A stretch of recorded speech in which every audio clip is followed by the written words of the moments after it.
Hey, what's up, everybody? Michael D'Angelo with Silence Media. So, everything I say and do is based upon my opinion and the opinions of Silence. Recently, I've been looking through social media, and I see all the hype for certain government narratives. They come, they go, and they're gone.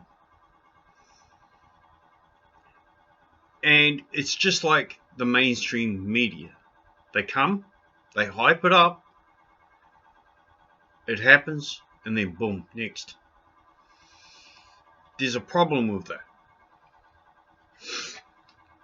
The mainstream media will hype it up to the point where it's no longer even truth. The same with social media. Social media will hype something up so bad that it actually misses the point. If you have a look at the COVID inquiry, the official COVID inquiry, it's been hyped up so bad that it's missing what it actually means.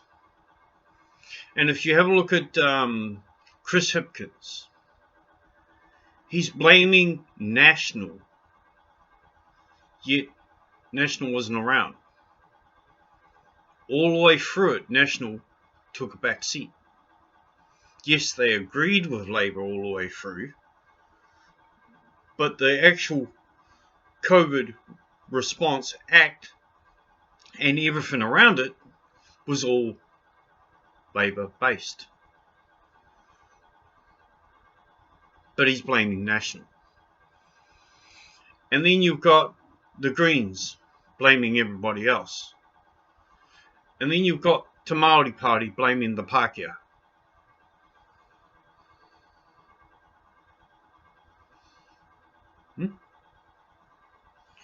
These were all people involved in the COVID Response Act.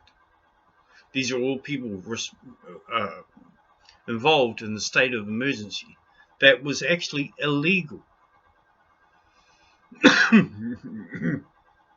I've stated before, but I'll do it again just so you understand. A state of emergency is a shutdown of management via the government. It gets handed over to the Executive Council, which is actually the ruling of Parliament anyway. It's the ruling government over government itself. And it's always in control. But it doesn't show it. Now, if you have a look at the old Emergency Management Act via the Civil Defence, what the COVID Response Act did was annihilate it. Now, a state of emergency was called before the COVID Response Management Act was amended.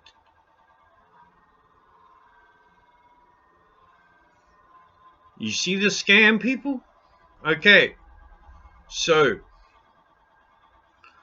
the state of emergency that was originally in play stated quite clearly no acts, no laws, no acts, bills or amendments could be changed, altered or made new in any way, shape or form while the country was in a state of emergency and held under duress.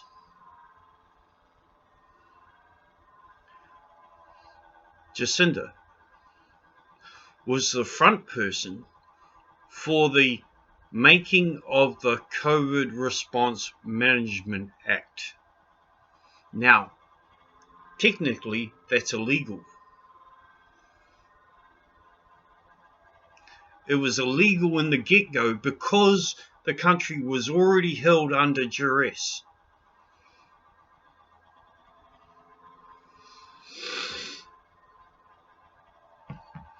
And that's why this whole COVID inquiry is going to be a scam. Because it's run by the same government that signed in to the COVID Response Management Act. Every leader of every party that was in Parliament at the time, excluding the Māori Party because they weren't there, right? But Labour, National, ACT, the Greens were all in at the time. They were in at the time.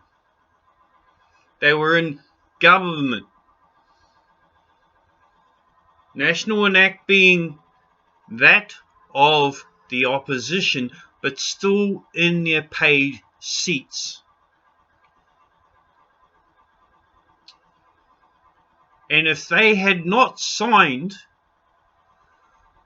the COVID Response Management Act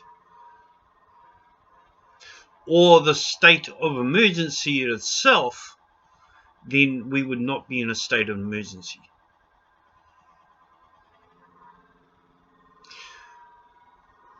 There are two executive councils. There are the Parliamentary Executive Council, which are the heads of every sitting party in Parliament. And then there's the Executive Council. Some people call it the Business Round Table, but the Business Round Table is just glorifying where they come from. But it's actually the Executive Council over the top. They are the ones that say who to go for, who not to go for, who to support and who not to support. They are also involved in some very nefarious acts here in New Zealand. But let's not go into that. Let's go into the fact that so the state of emergency of itself was a sham. We know this because the original law stated for a viral infection to be classed under a state of emergency, it must have 10 to every 100 deaths. New Zealand at the time counted 6 million. 5 million in, 1 million out.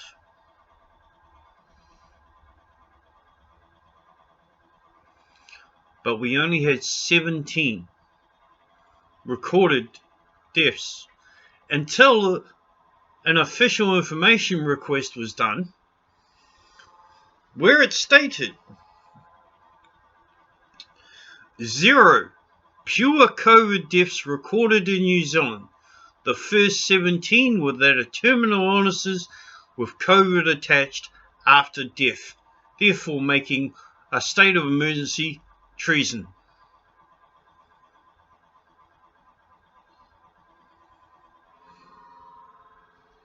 Fraud.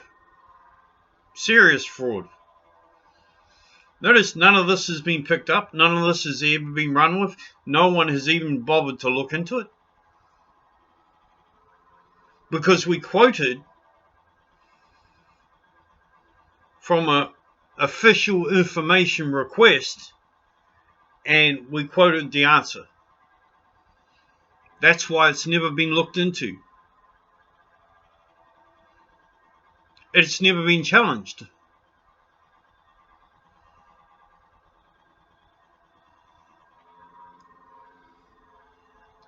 We got it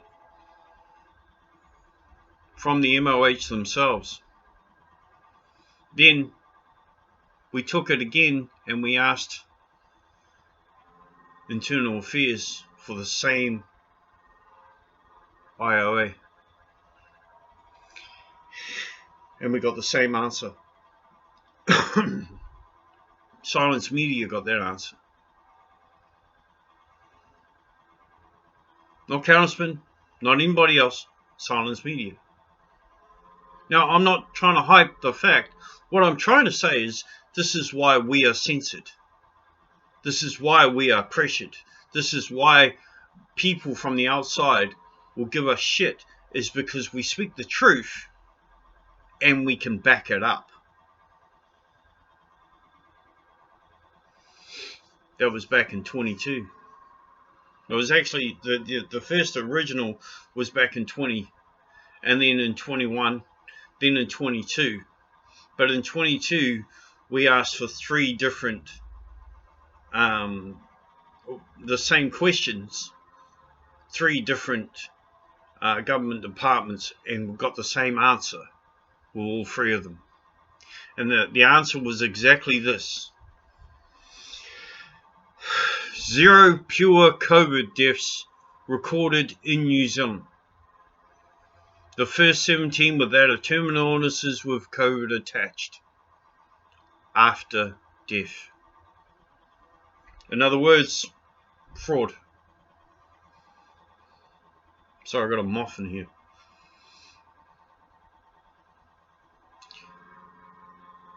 After death.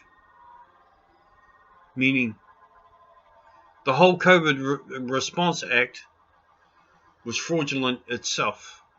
The whole state of emergency was a lie. Was a complete lie. That means all of the beatings, the police abuse, the borders, all of that was a complete lie, a sham. The abuse against the Bill of Rights, the abuse against the Discrimination Act, all based on a lie. The New Zealand government is purely corrupt. Purely corrupt. I'm Michael D'Angelo with Silence Media. I'm sorry, but New Zealand is probably the most corrupt country in the United Nations today. But it is what it is. And it will stay that way until you, the people, change it. Peace.